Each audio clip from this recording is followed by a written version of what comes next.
Hi everyone, welcome back to another video. Very exciting game with the Jets and the Avalanche, with the Jets pulling it out 4-3 in overtime. Neil Pionk, big overtime goal. So yeah, let's talk about it. So first of all, let's review Game 3 of 82 against the Colorado Avalanche. So obviously, the Avalanche, very good team, the reigning Stanley Cup champions, and the Jets are a team that might be a bubble team. They don't really know what they are yet, and with the struggles in the Dallas game, not really sure where the season's going to go yet. But coming into Game 3, being big underdogs against the reigning Cup champs, the Jets showed up in the first period, scoring 2 goals. Sam Gagner comes in, scores again. He's got 2 on the year already. That signing is looking fantastic. 1 year, $750K. And then Neil Pionk blasts his first of the year on the power play. Jets leave the first period up 2-0. At the end of the period, though, Colorado really did start to take a little bit of the momentum, and they rode that into the second period, scoring and making it 2-1, but that didn't stop Cole Perfetti from lasering his first of the year. He had a 2-point night, 1 goal, 1 assist, and it's now 3-1 Jets. However, in the back half of the second period, Mikko Rantanen would score again, and Valeri Nichushkin would score to tie up the game.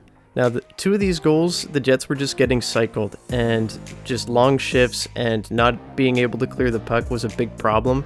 That needs to change. Obviously, Colorado is going to be one of those better teams with guys like Cale Makar, with Nathan MacKinnon, with Nichushkin, even Rantanen. They got a lot of talent on this team. However, the Jets really need to work on getting that puck out when they can and not just being sloppy. In my opinion, I think the Jets need a better puck-moving defenseman. I think that really lacked, and that could have helped them a lot today. That's something that Ville Heinola can do really well. We'll see how the rest of the season goes, but I do think that could be a big need going forward because it did look like a big weakness against the Avalanche.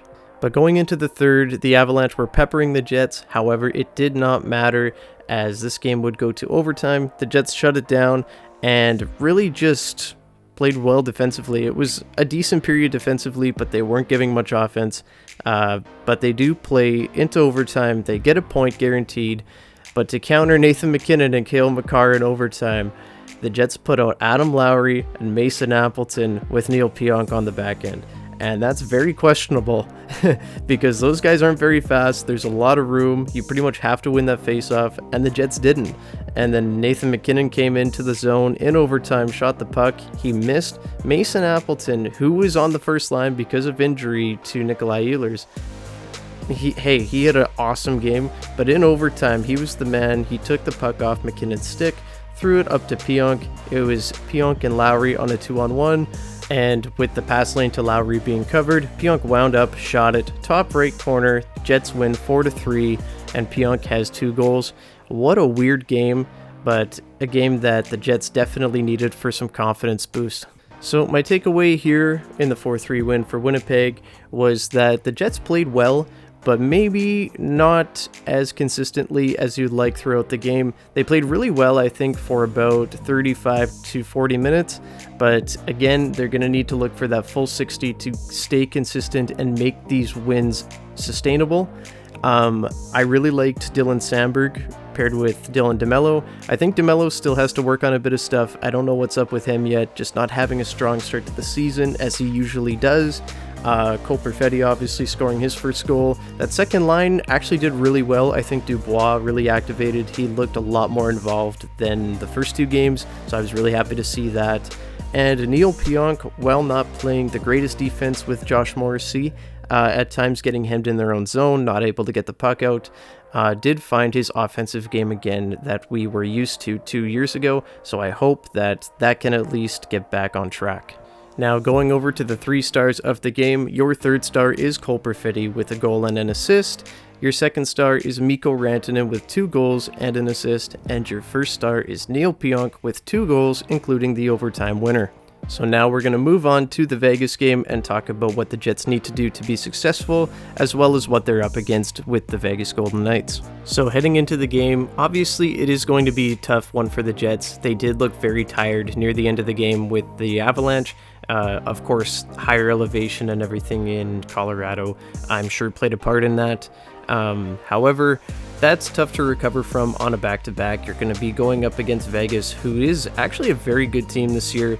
Goaltender Logan Thompson has a 2-1-0 record with a 2.02 goals against average and a .938 save percentage. Already has one shutout this year, and they're coming off a 3-2 win against the Calgary Flames. They are currently 3-1. I think the Jets really need to play fast to start this game. They can't start slow. Vegas is one of those teams that is constantly on the puck and constantly harassing you. If the Jets start slow this game, they are going to be in trouble and they're going to be in a hole early. So I think coming out fast here is a big need for the Jets if they want to be successful in this game, and just shut down their transition.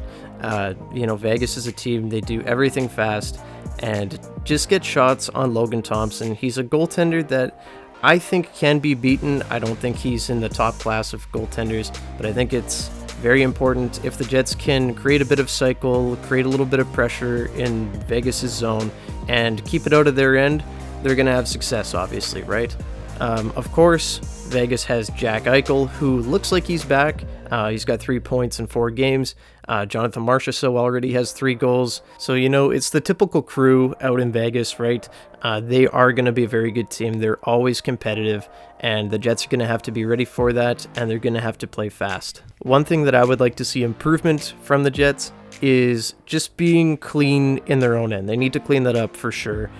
They are allowing a ton of shots on goal throughout the first 3 games. They're averaging 34 shots a night on Connor Hellebuyck. He likely won't be playing. I'm assuming that Dave Rittich will get the start, of course, as goalies don't usually play both games on the back-to-back. So this will be Dave Rittich's first game as a Jet, more than likely, and they really need to lower the shots against, because Dave Rittich is obviously not on the same level as Connor Hellebuyck is, and I worry that if you have 35-40 shots, that Vegas can maybe bury 5 of them, right? We don't really know what Dave Rittich is going to look like this season, so the Jets need to just be clean in their zone, make smart plays, and don't try to do too much. So players to watch in this game, obviously, number 1, Dave Rittich, as I just talked about. He's making his Jets debut. Hopefully he is able to come out and play steady. He hasn't had the best track record in the past, so I'm really hoping that he can figure that out and have a really solid season. Another guy that I'm wanting to watch a little bit more is Mason Appleton, who got elevated to the top line with the injury to Nikolai Ehlers, so I'm really hoping that he can continue his success and maybe have a little bit of a bounce back year after a not so great year with Seattle and Winnipeg last season. On the Vegas side, you got to watch out for Jonathan Marchessault, who looks like he's on fire so far. 3 goals in 4 games, very good player. And then, of course, Jack Eichel. But I'm interested with that Vegas defense if they can hold the Jets' offense. Mark Scheifele has been on a little bit of a heater, and Kyle Connor is due for a couple goals. So we will see how everything works out tonight, but I do think that the Jets have a good shot of winning this if they come out firing and clean it up in the D zone, as I talked about earlier. But that's all I got for you guys today. If you enjoyed the video, leave a like and subscribe to the channel if you haven't already. Very excited for the rest of this Jets season. I'm excited to see how it all plays out because there are a lot of things that I do like and a lot of things that I think that could be cleaned up, but I'm very excited to see how the rest of the season goes. But I will see you guys in the next one. Have a great day. Bye-bye.